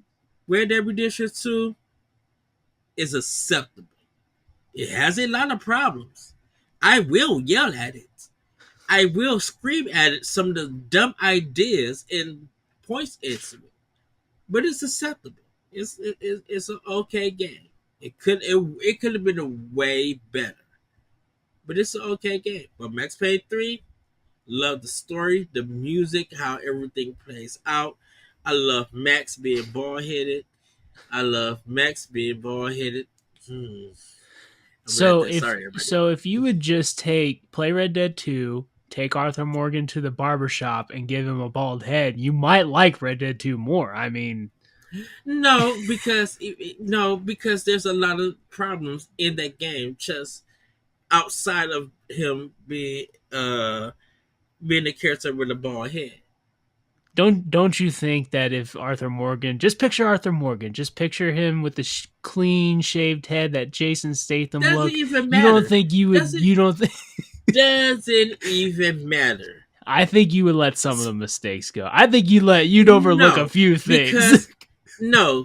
The thing about it is, okay, everybody, side tangent. And I'm sorry, we're gonna get into the last story of family news. Side tangent. That man had many chances of walking away from everything, and he did not. And the only reason why he didn't walk it away because that's the only way to progress the story in that game. All the other times, really, in reality, he had a chance to get his money, get on his horse, and bounce. I wonder, that would have been an interesting way to finish the game. You know how Far Cry always has like an alternate ending in the game. Yeah. 6 in particular, if you after the first mission, if you just drive your jet ski off the map, you end up in Miami and you live a good life. And but the Yara does not live a good life. They're under dictatorship because you left. I Red Dead 2 would be an interesting thing if it's like, hey Arthur, you got $10,000, which is a ton of money in the back then. If you just ride your horse off the map, you live a Mm-hmm. good life. Dutch dies, Micah die, everyone dies, and you're all free to go. But then we wouldn't get Redemption 1 with John, so just can't let it happen. Just can't let that happen. But what was but we got Red Dead Revolver by Capcom. Yeah, no one cares about that game. No one cares about And Red you Dead and Revolver. once again No one cares about Red Dead Revolver. No one cares. that is true, but I just never mind. Well, also let's get into this last story. Um, So everybody, of course, the Nintendo Museum they had the direct, so you guys can check that out. Your me would be on the ticket. But our actual last story, um, Atsuka, Asuko Tanaka, the Japanese voice of Bayonetta, has passed away. She also played Chun Li in Major from Ghost in the Shell. There's some incredibly sad news coming out of Japan this week about the passing of Asuka Tanaka, the voice actor behind many major video game and anime roles. This was revealed by her son, Hakuru Tanaka, on social media, noting how she died on August 20th at the year of 61. Um, she was 61 years old. Some of her most notable roles include the voice of Bayonetta in the Japanese version of the game, Chun-Li from the Street Fighter series, Lara Croft and Motoko, the Major Kusanagi, the protagonist of the famous anime series Ghost in the Shell. In addition to this, she played characters from games and anime like Nier Replicant, Kane, Devil May Cry, Trish, and JoJo's Bizarre Adventure, Lisa Lisa. Platinum Games, the development team behind the Bayonetta series, has also issued an English statement on social media in response to Tanaka's passing. They state, "We are incredibly saddened to hear of the passing of Asoko Tanaka, who provided the Japanese voice of the titular character in the Bayonetta series. We are extremely grateful to her for breathing life into the character of Bayonetta and offer our deepest condolences to her loved ones at this difficult time." Um, so yeah, anyone who and Major from Ghost in the Shell, like she is a big character. I'm assuming I think she may have did the movie and the TV series. Well, of course the movie because that's Ghost in the Shell. The movie came Mhm. out first. I don't know if she did the TV series. I'm about to look it up. But this is very sad news that she passed away. But she lived her life to the age of 61, and I mean, still doing voice work. That's amazing. Yeah, yeah. Because I Rest in think peace. It's unfortunate. Too young. yeah, 61's too young, but yeah, I think I think for me, for knowing about her, Bayonetta 3 would be the last work that she did then, gaming wise that I know of anything. yeah. Unfortunately, I haven't. I'm not too familiar with her work. Because I Mm. don't know. The only game I played the first Nier, but I don't remember the or remember it very well. And that's really the only thing I've probably played with her in it. Um, I've got to play Bayonetta. I've got to play that series eventually. It's on my list, Yeah, but yeah, she should be in like I think the remaster ones. I think the Switch. I think all of versions of Bayonetta she should be in if you go to the Japanese track. So yeah, I'll probably throw in Bayonetta 1 and Bayonetta 2 and listen to her voice. I remember seeing Ghost in the Shell in Japanese also and hearing her and everything. So that might be a rewatch for me also. mm, But how about we get into Pack Watch and talk about the let's do games it. that is coming out? Uh, our first game is Bakaru 9-3. Disaster strikes again. Oracle Sotaro and his festival troops are using a bizarre festival to take over Japan. Bakaru travels to 47 Japanese prefectures to free Japan from the grip of evil spirits. Gimmick 2, September 5th. In Gimmick 2, you once again meet the green little yokai Yamataro. Uh, uh, the green little yokai Yamataro. Decades after his first adventure, he now sets out on a new quest in a world packed with interesting challenges, dangerous enemies, and hidden treasures. Ace Attorney Investigations coming out September 6th. Experience both Ace Attorney Investigations games in one gorgeous collection. Step into the shoes of Miles Edgeworth, that prosecutor of prosecutors for the Ace Attorney mainline games. Leave the courtroom behind as you walk with Edgeworth around the crime scene, gathering evidence and clues and talking with persons of interest. Use your wit and what you discover to solve tough, intriguing cases through logic and deduction. Sunsoft is back. Retro game selections, also on September 6th. Sunsoft is back and is bringing some of its 8-bit classics to the West for the very first time. In Sunsoft is back, Retro game selection, discover 3 of the legendary Japanese publishers' Famicom games and play them in English for the first time ever. The 3 games included are The Wing of Medulla, Firebreak Tower, Kantoro, 53 stations of the Tokiado, and Ripple Island. Dive into Sunsoft's rich history by playing those action and adventure gems from the 1980s. Our last game also is Arrow the Acrobat 2. After managing to stop Edgar Ector's mad plans to destroy the world of amusement, Arrow decides to investigate the Madman's Museum of Horror. There, have find, there, he, there he finds a strange floating machine. Sorry. There he finds a strange floating magician's box. When he gets inside to investigate it, he is suddenly transported to a mysterious place. However, unbeknownst to Arrow, Edgar has managed to survive after being rescued by his minion Zero and has asked him to execute the Plan B. But what could this mysterious plan be? Arrow would need to escape the mysterious place he's trapped in if he wants to stop Edgar Ector's new plan. I know Bakaru and Ace Attorney or Bekaru and Ace Attorney are definitely on my list of games to get. Bekaru they showed in the Japanese Nintendo Direct in June. So that's why I'm just like, oh, I need this game. It looks so good. And Ace Attorney or Ace yeah, Ace Attorney Investigations, those games never came to the West. So I never got the chance to play them. So this would be my first time playing. I had to look up Backroo, but yeah, it's a 3D platformer. It looks pretty cool. I uh, Yeah, I yeah, definitely might check that one out. it kind of looks like Gobimon, or Legend of the Mystical Ninja, because it's Mm. actually from the developers and director who made that game. I'm interested to So, check that Sunsoft collection. Um, I haven't played too many of Sunsoft games. I played Journey to Silius on the mhm. NSO, and I actually like that game.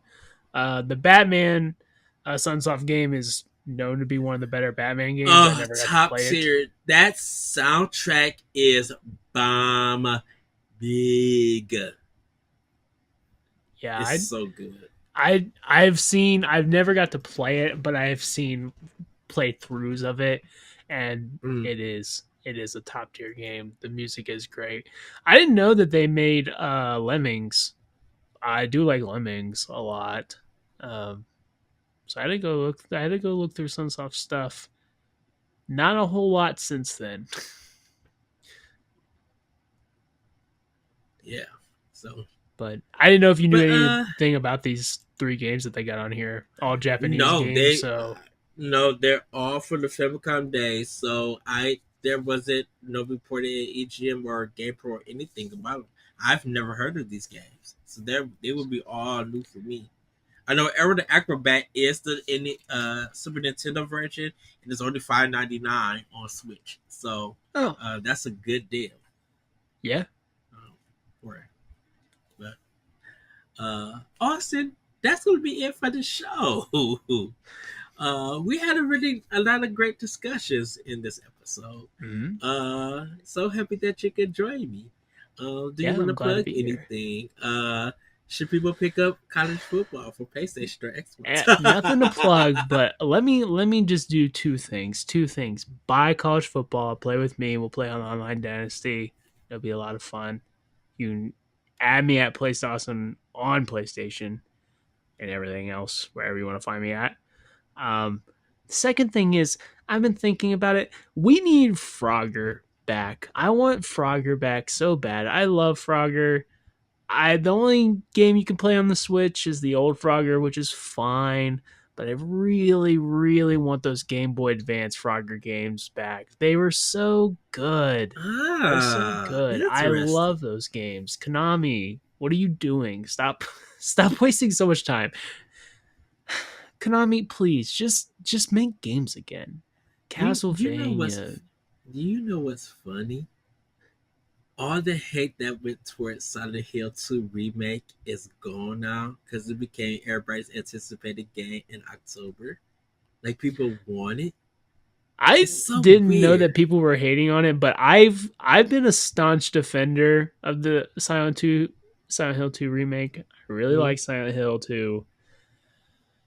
I am not one of these people that get so bent out of shape over little things like the fog and all this stuff. I'm like, whatever. I don't care. To me, I don't care. I don't get offended. I don't care about what's her face's face. I don't care. I just want to see the game get a little more light because I think a lot of people that say that they played the game probably didn't actually play the game. Um, it's easy to just hate on something. Bloober team is not perfect. They're not perfect.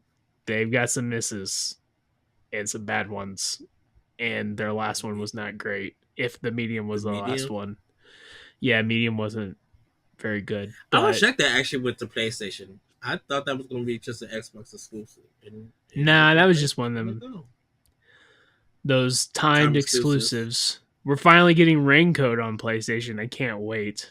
I can't wait for Raincoat.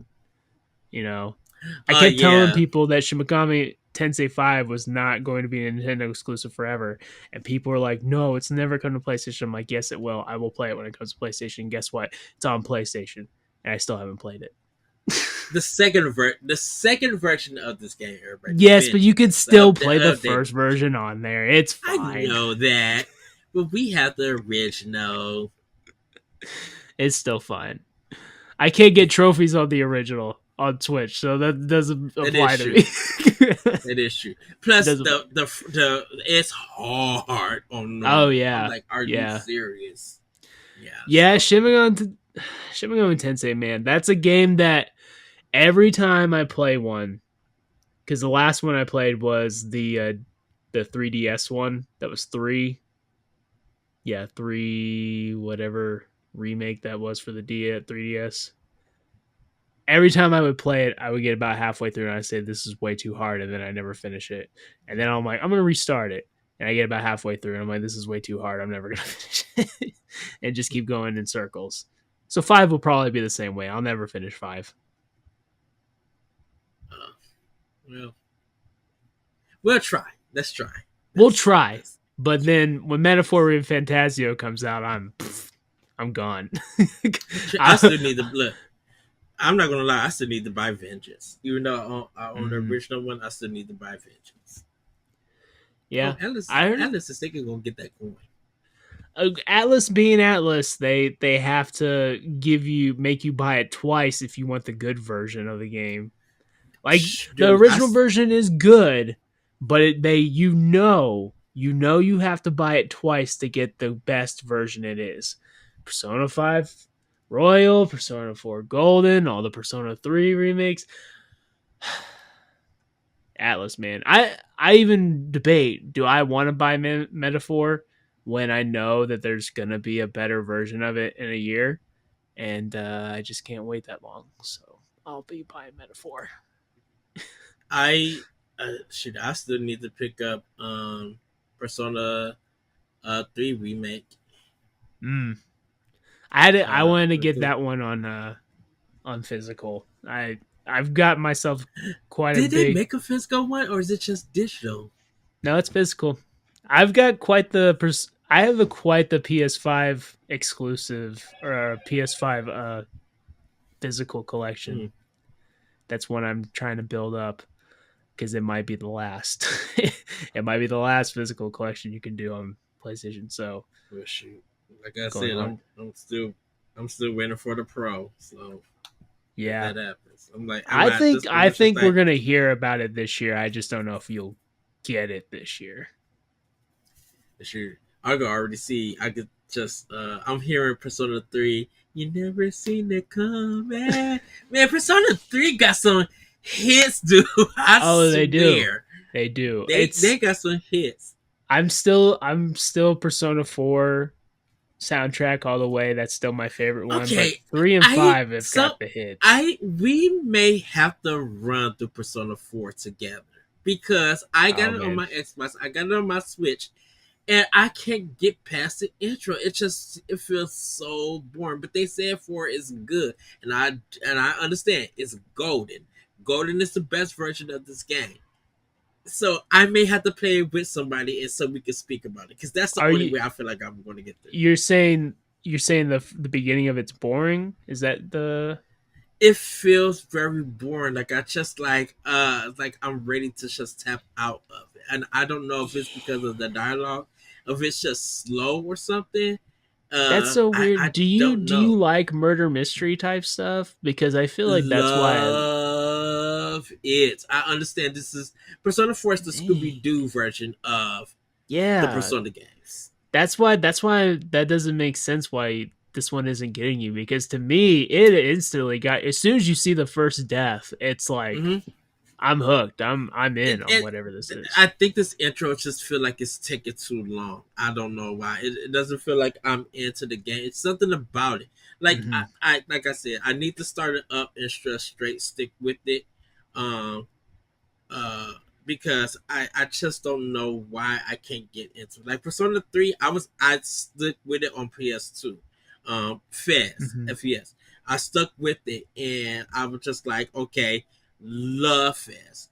Yeah. And I always been to the Persona games because I played one on PlayStation, but I rented it, so I didn't get to have a chance to sit down and Hmm. grasp it all. And then Persona 2, it wasn't available in my area, so I couldn't play it.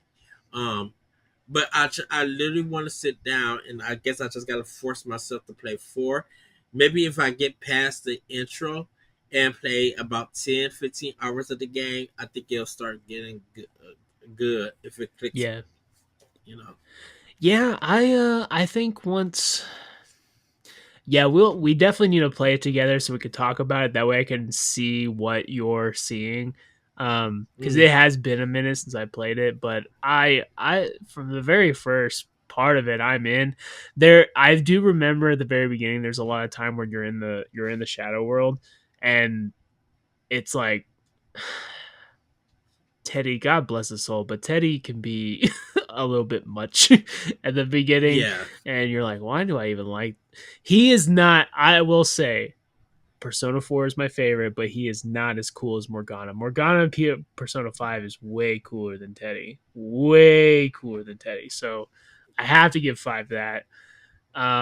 Before, man, oh man, it gets really really good, and especially if you, I think the first one, that the first Shadow World you go into is definitely the worst of them all. So it just gets better after that. after. Um, Yes, and and that's I because think the that's right. character that you're doing it for, in my opinion, is the most bland character of them all. So you you just get more interesting characters as you go. So, Yeah, I in should my go. opinion, Okay, a lot of and people then that I'll like start. Persona 4 really like that character. They stand Mm, it. I They're just maybe bland to that be me. one of maybe that be the game that I play when I'm on my flight and Yeah, everything, yeah. and just have Hey, my you. headphones on and just be like, If I have a oh, reason, I'm. all I need is a reason to play Persona 4. Because the only reason why I don't play it again is because I have other games to play. But if you tell me, Austin, you need to play this with me, I have a reason. I now have a purpose to do it. But everybody, that's gonna be it for Nintendo Power Block. Austin, thank you for joining me. Thank you for these good discussions. um, Everybody, thanks for listening and or watching Nintendo Power Block, which is part of the Boss Rush Network. If you enjoyed our discussions, please do subscribe on YouTube or your favorite podcast application. You can support us over on Patreon. That's patreon.com/Boss Rush Network. Thanks everybody for listening, and we'll see you next time. Bye everybody. Woo-hoo! see ya. If you want to see how you can become a Patreon producer, head on over to patreon.com/BossRushNetwork. The Patreon producers for this month are Adriel Munger, Austin Campbell, Celeste Roberts, Christian S., Sana Deering, Francisco Santillan, Matthew Keel, and Todd Oxtra. Thanks for your continued support of the Boss Rush Network.